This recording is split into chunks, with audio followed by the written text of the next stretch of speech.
I sent them to school for about 5 or 6 weeks until I just couldn't handle it anymore. Hi everybody, it's been a while. Whole lot has changed. The big thing is that I am now working a full-time job, and it has a purely daytime schedule. I mean, I can fit in a few things here and there in the evenings or the weekends if I need to, but I have meetings all day. I'm expected to be at my desk all day. I figured with that in mind, it might be good to send the kids to public school. So I tried it. I took 3 days to sign them up, which was a complete whirlwind because Jeff, my husband, was in Europe at the time having his hip replaced. So I had to do this completely alone with 7 kids in tow. I had to get them backpacks. I had to get them school clothes so that they weren't wearing their ratty farm clothes. I had to get them the very few school supplies that they needed because the district supplies most of them. And I had to fill out so much paperwork. Holy cow, it was a lot of paperwork. It took me weeks to fill it out. I sent them to school for about 5 or 6 weeks until I just couldn't handle it anymore. Benny went to daycare at the same time, and it did not give me the free time I thought it would. It took me probably 2 hours to get everybody where they needed to go in the morning. And by the time I got home around, say, 8:30, because the kids' school started at 8 and then I had to drop off Benny, I was just exhausted and mentally burned out. I wasn't working quite yet at that point because my job had a delayed start date. But had I been working, I can't imagine I would have been able to focus on work and do anything useful. I could barely even think to feed myself. I was so tired. And then I figured, okay, then I will have until they get off the bus at close to 4 o'clock to do anything else I need to during the day. So that should give me from, say, 9 o'clock till 4 o'clock, maybe 7 hours. And I could probably squeak in another hour somewhere during the day, except that doesn't account for a workout, which I really need to manage my migraines. But the problem was, I still had to do all the farm chores, and since the kids were at school all day, I had no help with it. They were too tired and didn't have enough time by the time they got home from school. And I still had to feed myself. I still had to try to keep up with some house chores at some point. With the kids coming home crabby and tired, I had more management to do in the evenings than I did when we were homeschooling.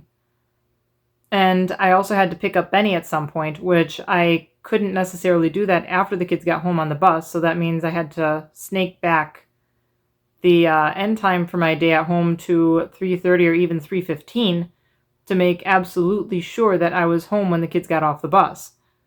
Again, since I was the only parent in the country, I had to be here. So that left me with maybe 6 hours during the day, minus farm chores, so that's down to 5 hours. And this whole working full-time thing is looking pretty dicey, even with public school. So it didn't last.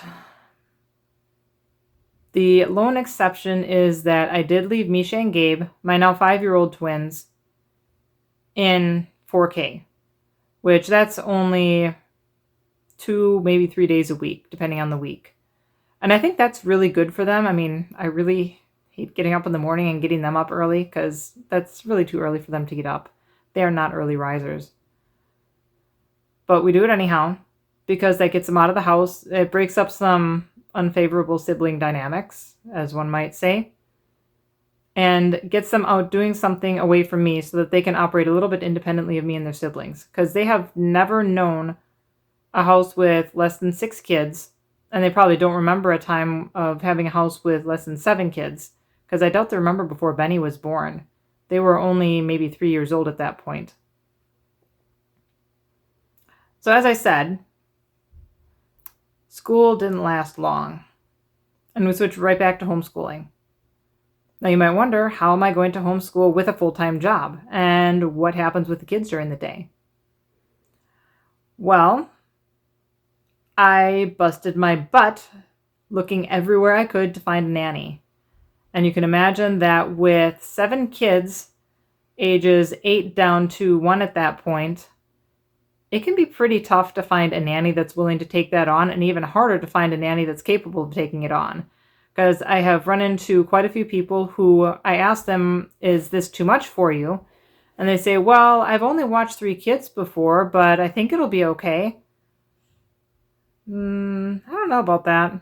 I kind of don't think you understand what you're getting into. So eventually we did find somebody to watch the kids during the day. And she comes for 5 hours a day from 9 till 2. Jeff watches the kids from 8 till 9.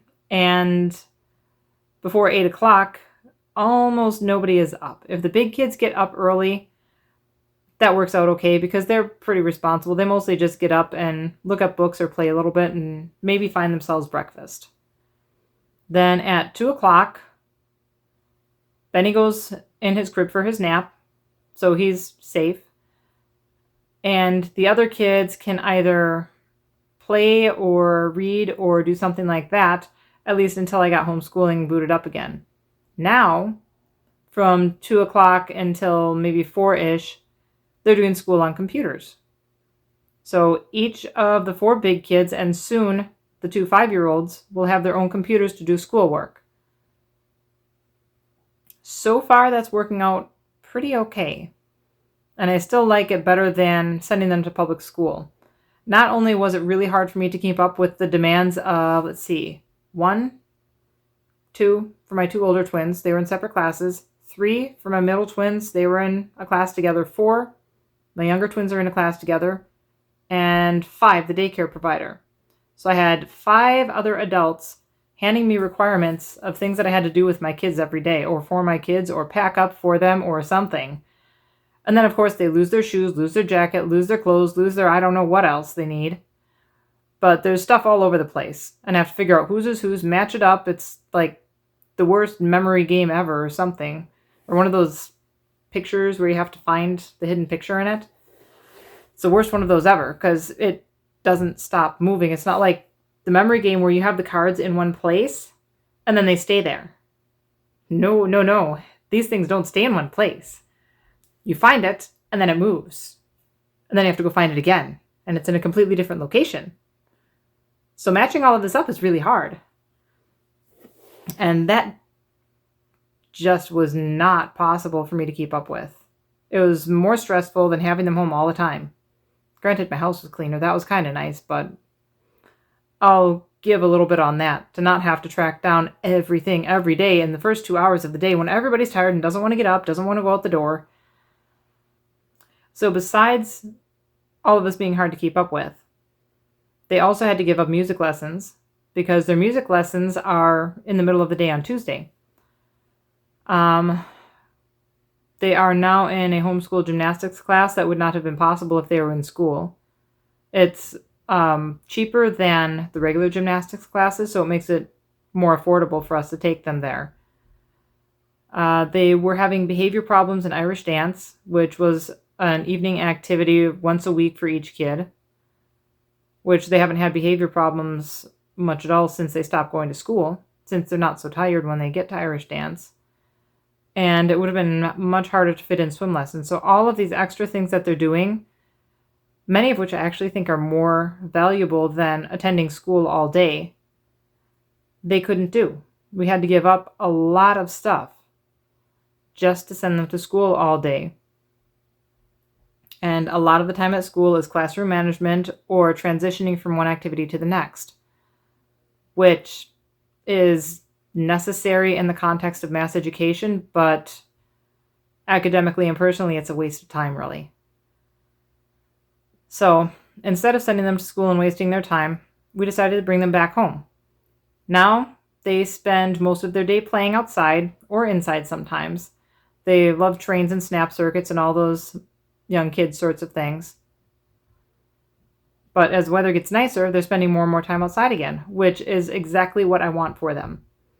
In school, they have to sit inside in desks, and granted, they have 2 or 3 recesses a day, but it doesn't add up to much. Now they can go outside and play for hours. And Ginny can go and visit her chickens. She really loves visiting the chickens. Maggie is kind of taking an interest in ducks. We'll see if that is persistent or not. The boys don't have as much interest in the farm animals, but they really do like working on bikes, and Rory has taken an interest in basketball. Sometimes they go and kick around a soccer ball. They go on the swing set. They go just run around the house. I saw them all this morning gathered on one of the rocks out in front of our house playing some game. I'm not sure what they were doing, but it's just heartwarming to see the way that they interact and the way that they go and play outside, and they have so much free time to do it. This never would have been possible if they were still going to public school. So that's why even with a full-time job, we are willing to work our butts off to keep homeschooling them. That's not to say that we will always homeschool them. We're still open to the possibility of finding a school that would be suitable, but it'd be a pretty hard sell. I'm going to have some pretty high standards for that school. Thanks for stopping by, and I'll see you next time.